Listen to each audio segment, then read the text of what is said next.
नमस्कार बच्चे लोग, क्या खबर तुम लोगों का। तो पार्टनरशिप के एकदम तरोताजा नया चैप्टर में स्वागत है आप लोग का। चैप्टर का नाम लिखिए dissolution of partnership firm. Dissolution of partnership firm, ये चैप्टर में क्या पढ़ना है सर।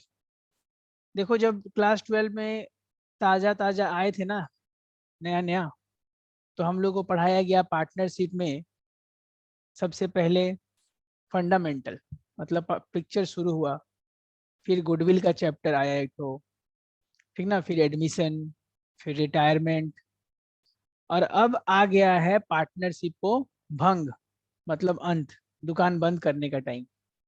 मतलब ये जो चैप्टर है वो सिर्फ तुम्हारे पार्टनरशिप सिलेबस का अंत नहीं है, पार्टनरशिप का भी एंड है पूरा। पार्टनरशिप फर्म का द एंड, खत्म। मतलब इस चैप्टर में कुछ पढ़ना नहीं है क्या सर? नहीं पढ़ना है, मतलब अब पार्टनरशिप का दुकान बंद होने वाला है। पार्टनरशिप का हर केस हम लोग पढ़ लिए कि भाई अगर पार्टनर बिजनेस पार्टनरशिप में चला रहा है तो प्रॉफिट कमा के लाता है तो आपस में कैसे बांटता है, ये फंडामेंटल चैप्टर में पढ़ लिए। फिर पार्टनर अगर चाहे तो किसी और पार्टनर को एडमिट कर सकता है, अपना और दोस्त बना सकता है, एडमिशन में पढ़ लिए। कोई पार्टनर चाहे तो बिजनेस छोड़ के जा सकता है, अच्छा, तो वो पार्टनरशिप में आपस में पीएसआर चेंज कर सकता है। कोई पार्टनर चाहे तो रिटायर कर सकता है, वही रिटायरमेंट मतलब छोड़ के जाना। अगर कोई पार्टनर डेथ कर जाता है तो उसका भी अकाउंटिंग हमें पढ़ना था, लेकिन सिलेबस से हटा दिया गया है, वो अलग बात। अब पढ़ना है dissolution of partnership firm. Dissolution of partnership firm का मतलब है अंत, मतलब अब दुकान बंद। अब दुकान में जितना भी सामान है उसको उठा उठा के बेचो और घर पैसा लेके चले जाओ। मतलब अब पार्टनरशिप में कोई गुंजाइश नहीं है कि भाई उसका पीएसआर बदल लें या नया पार्टनर बुला लें, पुराना पार्टनर, मतलब अब बंद करना है पार्टनरशिप को। तो कोई भी चीज अगर जब बंद करेंगे, बिजनेस को बंद करेंगे, तो क्या करेंगे, धीरे धीरे उसके जितने भी एसेट्स हैं ना उसको सेल कर देंगे। क्या करेंगे, जितने भी बिजनेस में एसेट्स है उसको क्या करेंगे, सेल कर देंगे और उसको रियलाइज कर लेंगे। क्या कर लेंगे, रियलाइज, माने जितना भी एसेट्स है उसको बेचेंगे, वहां से पैसा आएगा। बहुत अच्छा बात है। अब बिजनेस में तो कुछ लाइबिलिटी भी होता है, तो उस लाइबिलिटी को पेमेंट कर देंगे, मतलब एसेट्स बेचेंगे और लाइबिलिटी को पेमेंट करेंगे। फिर जो पार्टनर है वो लोग के बैलेंस को सेटल करेंगे। यही इस चैप्टर में काम करना है। लेकिन क्वेश्चन ये उठता है कि ये डिसोल्यूशन करना क्यों पड़ा। तो एक बात ऐसा हो सकता है, कारण डिसोल्यूशन का, डिसोल्यूशन का मतलब समझ गए ना, कि पार्टनरशिप का अंत, मतलब जो बिजनेस चल रहा था ना उसको पूरा खत्म करना है हम लोग को। अब वो बिजनेस हम लोग आपस में नहीं कर सकते, वो एग्जिस्ट ही नहीं करेगा। इसके पहले भी हम लोग का पार्टनरशिप का अंत हुआ है। डिसोल्यूशन ऑफ पार्टनरशिप का मतलब होता है आपस में जो रिश्ता था वो खत्म करना। हो सकता है नया पार्टनर आ गया तो उसको बोलते हैं डिसोल्यूशन ऑफ पार्टनरशिप। लेकिन पूरा फर्म खत्म हो रहा है, मतलब पूरा जो हम लोगों ने कंपनी ऑर्गेनाइजेशन जो भी तुम बोल लो उसको बनाए थे, उसका अंत हो रहा है। समझ गए ना। तो डिसोल्यूशन ऑफ पार्टनरशिप फर्म मतलब टोटल अंत, द एंड लिख दिए हैं। तो सर इसमें करना क्या है और ये होता क्यों है, पहले ये बता दीजिए। तो ऐसा हो सकता है कि अब हम लोग का मन आपस में नहीं बन रहा है, जितने भी पार्टनर है वो लोग आपस में एग्री कर लिए कि भाई इसको डिसॉल्व कर सकते हैं, ऑल पार्टनर एग्री कर गए कि डिसॉल्व कर लेते हैं। या कुछ पार्टनर इंसॉल्वेंट हो जा रहे हैं, दिवालिया कंगालिया हो जा रहे हैं, बेचारा पैसा नहीं उनके पास, तो पार्टनरशिप को डिसॉल्व कर देते हैं। या कुछ ऐसा घटना घट गया, ऑन लॉफुल ऑब्जेक्ट हो गया। मतलब दो कारण से हो सकता है मेजरली। एक तो पार्टनर लोग खुद डिसाइड कर ले कि हम लोग पार्टनरशिप को डिसॉल्व करना है, या फिर तुम्हारे पार्टनरशिप में लॉ के नजर में, कोर्ट के नजर में, सरकार के नजर में कुछ ऐसा पाया गया कि भाई कुछ गलत काम करते थे तुम, इलीगल काम करते थे या कुछ ऐसा है, तो सरकार एक्शन लेते हुए, ये मतलब कोर्ट एक्शन लेते हुए आपके पार्टनरशिप को डिसॉल्व कर लेगा। माने डिसॉल्व हमारे तरफ से भी हो सकता है, अपनी स्वेच्छा की तरफ से, या हमारे ऊपर इम्पोज भी किया जा सकता है कि नहीं, बताइए ये बात। अब एक क्वेश्चन आता है कि पार्टनरशिप का dissolution of partnership firm, dissolution of partnership firm में और डिसोल्यूशन ऑफ पार्टनरशिप में क्या अंतर है। डिसोल्यूशन ऑफ पार्टनरशिप फर्म में और डिसोल्यूशन ऑफ पार्टनरशिप में क्या अंतर है? तो एकदम हिंदी में समझ लो बेटा, ये डिसोल्यूशन ऑफ पार्टनरशिप का मतलब था एडमिशन, डिसोल्यूशन ऑफ पार्टनरशिप का मतलब था रिटायरमेंट, डेथ। कैसे सर? डिसोल्यूशन ऑफ पार्टनरशिप का अंत मतलब हम लोग के आपस में जो प्रॉफिट शेयरिंग रेशियो था उसमें कुछ छेड़खानी। अच्छा, तो वो सब तो हम लोग सीख के आए हैं। तो उसमें हम लोग क्या करते थे? रीवैल्यूएशन करते थे एसेट्स लायबिलिटी का, नए लोगों को लाते थे, उनसे पैसा लेते थे, कोई जाता था उसको पैसा देते थे। लेकिन यहाँ पे अब पूरा बिजनेस को ही बंद करना है, कोई नया लोग नहीं आएगा, कोई नया लोग नहीं जाएगा। तो यहाँ पे हम लोग एसेट्स को बेचेंगे तो बनाएंगे रियलाइजेशन अकाउंट। कौन सा अकाउंट? रियलाइजेशन। पहले बनता था रिवैल्यूएशन, अब बनेगा रियलाइजेशन अकाउंट। सर रिवैल्यूएशन में प्रॉफिट आता था, वो पार्टनर्स कैपिटल में बांट देते थे, अभी भी बांट देंगे। यहाँ जो पैसा बेचकर आएगा, सारे एसेट्स बेचकर जो पैसा आएगा, उस प्रॉफिट को हम लोग अभी भी रियलाइजेशन अकाउंट में बांटेंगे। इस चैप्टर में रिवैल्यूएशन अकाउंट नहीं बनता है बेटा, क्योंकि अब एसेट्स को रिवैल्यूड करके क्या कर लोगे? अब तो बिजनेस बंद करना है, तो उठा उठा के बेचना शुरू करो। ठीक है, तो क्या करेंगे इसमें? हम लोग बनाएंगे रियलाइजेशन। ठीक ना? बहुत अच्छा। सर पार्टनरशिप बंद होने वाला है, इतने सारे पार्टनर हैं, ये तो आपने समझा दिया कि फर्म में और इसमें क्या अंतर होने वाला है। यहाँ पे मतलब बिजनेस का अंत, यहाँ मतलब आपस में शेयरिंग प्रॉफिट का अंत हुआ था, एग्रीमेंट का अंत हुआ था। ठीक ना? लेकिन इतना टफ काम है, आपस में झगड़ा नहीं हो जाएगा कि कौन पैसा क्या लेगा, कौन कैसे होगा। इसीलिए इसीलिए हमारे सिलेबस में लॉ के हिसाब से 1932 पार्टनरशिप एक्ट के हिसाब से, और तुम्हारे सिलेबस में पढ़ना भी है, सेक्शन 48 शिवगामी देवी फैसला करेंगी भाई कि कटप्पा और बाहुबली का रिश्ता कैसा रहेगा, माने आगे तुम्हारा सब कुछ कैसे चलने वाला है, यही है वो हीरो। सेक्शन 48 तुमको बताएगा कि किसको पैसा कब देना है, क्योंकि अब बिजनेस बंद हो रहा है, बिजनेस में पैसा लेने वाले बहुत लोग हैं, पार्टनर है, आउटसाइडर लोग भी हैं, है कि नहीं? धीरे धीरे सामान बिकेगा और उन लोगों को पेमेंट भी करना है। तो ये कार्य कैसे करना है, जिसको जो मन में आएगा वैसे नहीं करने दिया जाएगा, सेक्शन 48 के हिसाब से होगा। कौन सा सेक्शन है ये सर? पार्टनरशिप एक्ट 1932 का सेक्शन 48 स्पेशल इसीलिए बनाया गया है कि जब पार्टनरशिप फॉर्म डिसॉल्व होगा तो उस टाइम पे सारे आदमी का, सारे इंसान का जो भी इन्वॉल्व है बिजनेस से, उनका अकाउंट कैसे सेटलमेंट होगा। ठीक ना? और ये तुम्हारे सिलेबस में सेक्शन मेंशन है। ठीक ना? तो याद रखना, द 48 सेक्शन किस बात को रील करता है? कि सेटलमेंट ऑफ अकाउंट। ठीक ना? तब इसी सेक्शन के बारे में बात करेंगे हम लोग अभी। बहुत ही अच्छा। तो बात आ गया है settlement of account under section 48। अगर ये ज्यादा टिपिकल लग रहा है तो कोई बात नहीं, सेक्शन का नाम मत याद रखो, लेकिन काम तो याद रखना पड़ेगा ना कि काम क्या हो रहा है इसमें। तो चलो काम को समझ लेते हैं। देखो, जब डिसोल्यूशन ऑफ पार्टनरशिप होगा तो हमें दो तरह का सेटलमेंट करना पड़ सकता है, एक सेटलमेंट ऑफ अकाउंट और दूसरा सेटलमेंट ऑफ अकाउंट, और number two payment of firms debt. Firm का जो डेट है, जो फर्म ने डेट लिया है, और प्राइवेट, कुछ हो सकता है प्राइवेट डेट लिया गया हो पार्टनर द्वारा, पार्टनर डेट। तो ये ऊपर वाले बात को सेक्शन 48 डील करता है और नीचे वाले बात को सेक्शन 49 डील करता है। ठीक ना? पहले हम लोग सेक्शन 48 का चर्चा कर लेते हैं। क्या बोला गया उसमें? उसमें बोला गया है कि सेक्शन 48 में सेटलमेंट ऑफ अकाउंट हम लोग कैसे करेंगे। तो सेटलमेंट ऑफ अकाउंट में सबसे पहले बोला गया है कि मान लो कि लॉस हो रहा है भाई, कोई लॉस है बिजनेस में, तो उसको कैसे सेटल करेंगे। बोलता है कि लॉस को सेटल करने के लिए, ये कौन बोल रहा है? सेक्शन 48 के बारे में बात हो रहा है। अभी सेक्शन 49 को हटा देते हैं, तो आओ सेक्शन 48 के बारे में बात करते हैं। तो उसमें क्या बोलता है? बहुत इजी इजी बात बोला है, आओ तुरंत समझ में आ जाएगा कि अगर कोई लॉसेज है, लॉसेज मतलब including capital loss also, including capital loss also, capital loss भी है तो भी उसका भी ट्रीटमेंट कैसे करेंगे? लॉसेस कुछ है तो सबसे पहले जो रिजर्व्स नेट प्रॉफिट है आउट ऑफ प्रॉफिट, उसको हम लोग सेटल करेंगे, क्योंकि अब बिजनेस बंद हो रहा है तो प्रॉफिट रख के क्या करना है? Out of profit first, out of कहाँ से? प्रॉफिट से।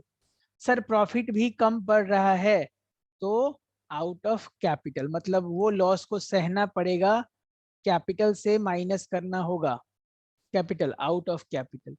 और सर कैपिटल भी पूरा नहीं पड़ रहा है, अभी भी लॉस ज्यादा हो गया है क्योंकि बिजनेस बंद हो रहा है। और कोई भी बिजनेस जब बंद हो रहा है यानी बिजनेस अच्छा नहीं चल रहा, तो तभी तो बंद हो रहा है ना।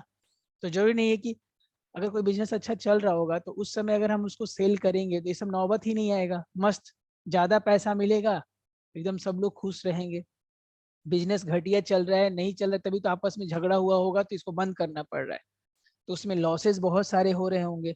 उस लॉसेस को तुम पहले कैसे सेटल करोगे, तो जो प्रॉफिट रिजर्व्स है उससे माइनस कर दो।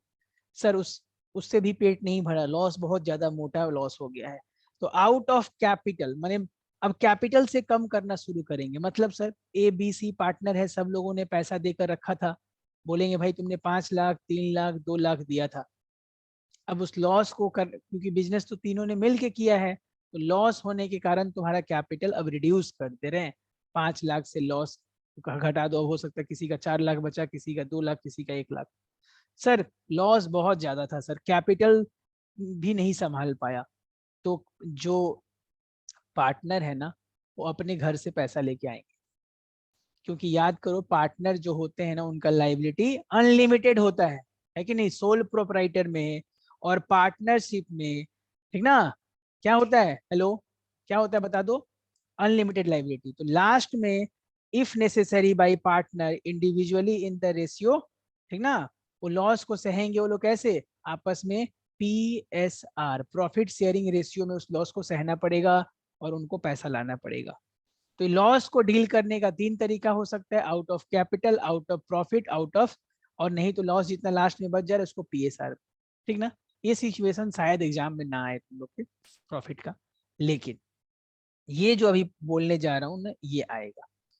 ठीक है सर, लॉस का तो बात हो गया। मेन मुद्दा क्या हो रहा है कि जो हमारे पास मेन चीज क्या है, हमारे पास एसेट्स, तो ये जो एप्लीकेशन ऑफ एसेट्स है इसको कैसे करेंगे। एप्लीकेशन ऑफ एसेट्स मतलब एसेट्स जो बिकेगा, जो एसेट्स सेल होगा ना, उससे जो पैसा आएगा उसको आप कैसे डील करोगे ये बता दो हम लोग को, ये समझा दो, ये बहुत मस्त चीज होने वाला है। तो देखो, अब एसेट्स बिका ना, और एसेट बेच के जो पैसा आया, ये काम एक्चुअली क्या होता है ना, डिजोल्यूशन ये नहीं कि रातों रात बिक जाता है, 6 महीना 8 महीना ये प्रोसेस चलता रहता है, धीरे धीरे एसेट बिक रहे ना। क्योंकि एक तो बिजनेस जो डूब रहा है उसका एसेट्स कौन खरीदेगा, लोग वैसे ही इंटरेस्ट नहीं लेते हैं, तो कोर्ट या कोई आदमी एक अपॉइंटमेंट कर देता है कि भाई तुम्हारे निगरानी में सब एसेट्स बिकेगा, जैसे जैसे पैसा आएगा तुम सेटल करते रहना सबको। तो मान लो ये थोड़ा लॉन्ग टर्म प्रोसेस है। तो अब एसेट्स बिका तो सबसे पहले क्या पार्टनर पैसा लेके भाग जाएंगे क्या, सबसे पहले पार्टनर को पैसा नहीं मिलेगा। तो सर एसेट्स बिकेगा तो सबसे पहले पैसा किसको मिलेगा, सबसे पहले पैसा मिलेगा थर्ड पार्टी को।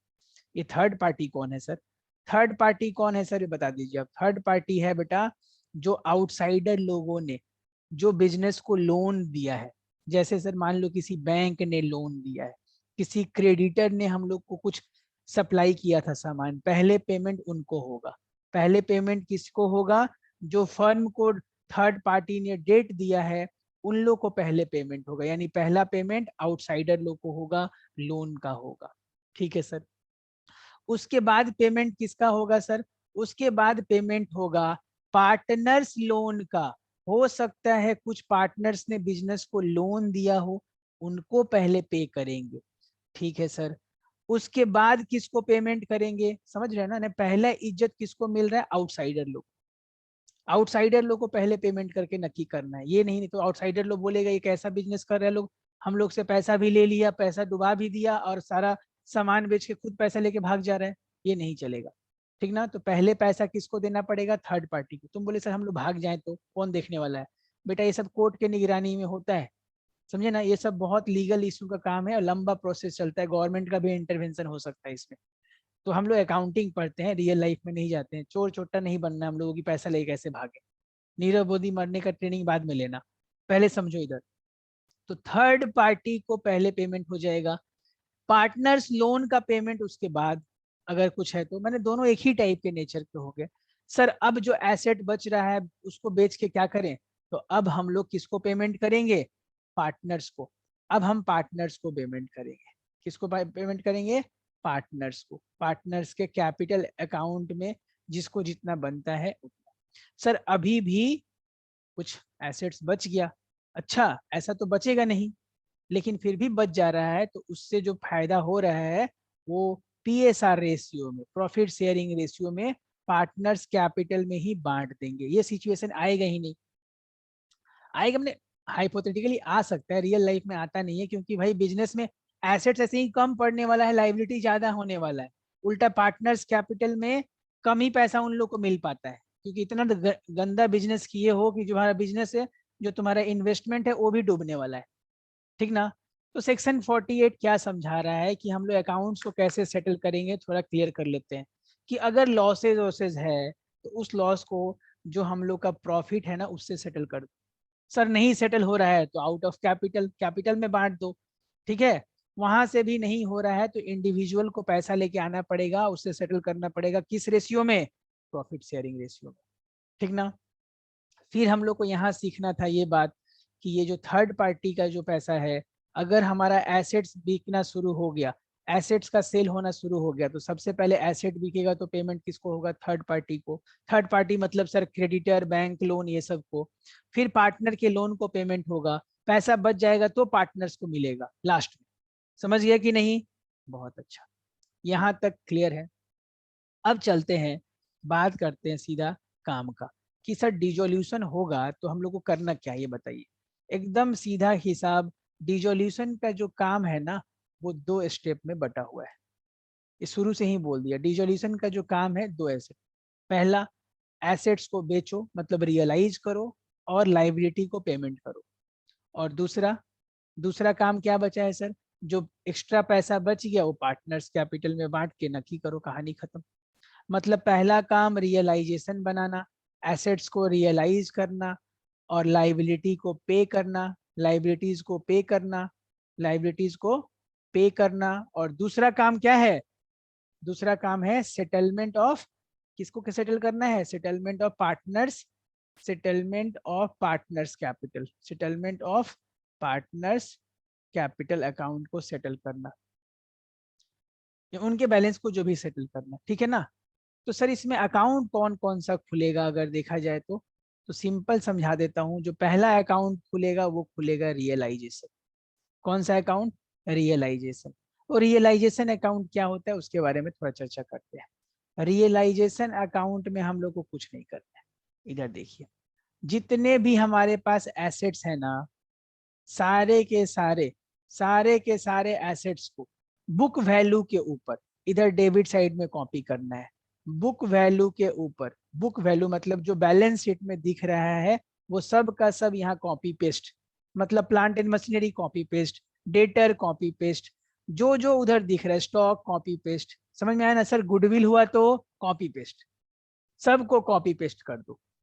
कोई टेंशन का बात नहीं है, कोई दिमाग ही नहीं लगाना है। सिर्फ एक एसेट्स कॉपी नहीं होगा। कौन सा एसेट्स? कैश। कैश कॉपी नहीं होगा, बैलेंस शीट से कैश यहाँ नहीं आएगा डेबिट साइड पर। तो सर कैश कॉपी नहीं होगा तो वो कहाँ जाएगा? उसका एक अलग अकाउंट बनाएंगे हम लोग, कैश अकाउंट या bank account. Sir cash copy नहीं होगा तो बैंक, बैंक भी कॉपी नहीं होगा। मतलब कैश और बैंक में मेरे पास कितना पैसा है उसको ऐड करके एक अलग अकाउंट बनाना है। रियलाइजेशन अकाउंट में कैश वाला वर्ड नहीं आएगा, बाकी सारा एसेट्स को उठा के लिख देते हैं। कोई दिक्कत? एकदम दिक्कत नहीं है सर, एकदम समझ में आ गया। सारा एसेट्स बुक वैल्यू पे कॉपी कर लेंगे। सर लाइबिलिटी को क्या करेंगे? सारा लाइबिलिटी इधर कॉपी हो जाएगा, क्रेडिट साइड कॉपी पेस्ट। मतलब by creditor, by loan, by जो कुछ भी है, ठीक ना, सब कुछ A to Z, by outstanding expense, सब कुछ समझ में आ गया ना? सर इन्वेस्टमेंट फ्लक्चुएशन रिजर्व था उसको भी कर दो। सर वर्कमैन कंपनसेशन था उसको भी कर दो। मतलब सारा एसेट्स डेबिट साइड में कॉपी, सारा लाइबिलिटी क्रेडिट साइड में कॉपी। अब क्या करेंगे? क्वेश्चन के नीचे धीरे धीरे ये इंफॉर्मेशन हमको दिया रहेगा कि कौन सा एसेट्स कितने में बिक रहा है। यहाँ पे ध्यान दो, हर एसेट्स को बेचकर कितना पैसा मिल रहा है ये क्वेश्चन में बोला रहेगा। तो जो एसेट्स बेचकर जितना भी पैसा मिल रहा है ना, उसको हम लोग रियलाइजेशन के क्रेडिट साइड में लिखेंगे। कहाँ लिखेंगे? बाई कैश या बैंक बोलकर यहाँ पे लिखना शुरू करेंगे। डेटर कितना में, डेटर से कितना रियलाइज हो रहा है, प्लांट एंड मशीनरी उससे इतना पैसा मिल रहा है, स्टॉक कितना में बिका, बिल्डिंग कितना में बिका। सर जो एसेट्स के बारे में कुछ नहीं बोला है मतलब वो बिका ही नहीं, नील, उस पे लॉस हो गया, कुछ लिखना ही नहीं। बहुत अच्छा बात है सर। एसेट्स तो बिक गया, लाइबिलिटी का क्या करें, लाइबिलिटी के बारे में बोले या ना बोले तुमको इधर लिखना है टू कैश या बैंक, उसका तुमको करना है पेमेंट। क्या करना है, पेमेंट। क्वेश्चन में बोले या ना बोले पेमेंट लाइबिलिटी का चुन चुन के करना है, समझे कि नहीं। तो मान लो टू क्रेडिटर, क्रेडिटर का पेमेंट अगर क्वेश्चन में बोला है ज्यादा बेसी जितना बोला है वही लिखना है। तुमको ये नहीं सोचना है कि मुनाफा हो रहा है कि नुकसान। क्रेडिटर हो सकता है यहाँ पे बुक वैल्यू क्रेडिटर का कॉपी किए थे हम लोग 50,000, वो बोल रहा है कि 40,000 में हम नक्की करते हैं, भाई 40,000 ही दे दे मेरे को बहुत है, तुम लोग का बिजनेस ऐसे भी डूब रहा है, तो 40 ही लिखेंगे। टू कैश नीचे बोल के क्रेडिटर, समझ रहे ना। फिर बैंक लोन का पेमेंट कर रहे हैं तो यहाँ लिखेंगे। अगर सर बैंक लोन बोला था, ये नहीं बोला था कितना पे करना है, तो 10,000 था तो समझेंगे कि 10,000 ही नक्की करना है। यही दो कुछ बात याद रखना है कि एसेट्स के बारे में कुछ ना बोले तो मतलब वो रियलाइज नहीं हो रहा है, उसको इधर बाई बैंक के अंदर लिखेंगे ही नहीं। समझ में आ रहा है ना। और लाइबिलिटी बोले या ना बोले फिर भी उसको पेमेंट करना है। मतलब इससे ये रियलाइजेशन से हमें पता चल जाएगा कि ओवरऑल एसेट्स को बेचकर, ओवरऑल एसेट्स को बेचकर लाइबिलिटी को सेटल कर कर हमें मुनाफा हो रहा है कि नुकसान। जैसे रीवैल्यूएशन में प्रॉफिट और लॉस हुआ था, यहाँ भी हुआ। अब जैसे रीवैल्यूएशन में हम प्रॉफिट और लॉस को क्या करते थे, अगर प्रॉफिट होता था तो पार्टनर्स कैपिटल के क्रेडिट साइड में बांटते थे, और लॉस होता था तो पार्टनर्स कैपिटल के डेबिट साइड में। यहाँ भी वही काम करेंगे। समझ में आया ना। तो एक बनेगा रियलाइजेशन अकाउंट, दूसरा बनेगा पार्टनर्स कैपिटल, और तीसरा बनेगा बैलेंस शीट नहीं बनेगा इसमें। अब बैलेंस शीट बना के क्या करोगे, तीसरा अकाउंट बनेगा कैश। बोले थे ना कैश का एक अलग अकाउंट बनेगा। मतलब सर आप बोल रहे हैं इस चैप्टर में 3 अकाउंट बनेगा। एक बनेगा रियलाइजेशन अकाउंट, दूसरा बनेगा partners capital account, partners capital account, और तीसरा बनेगा कैश और बैंक, एक ही में बनेगा।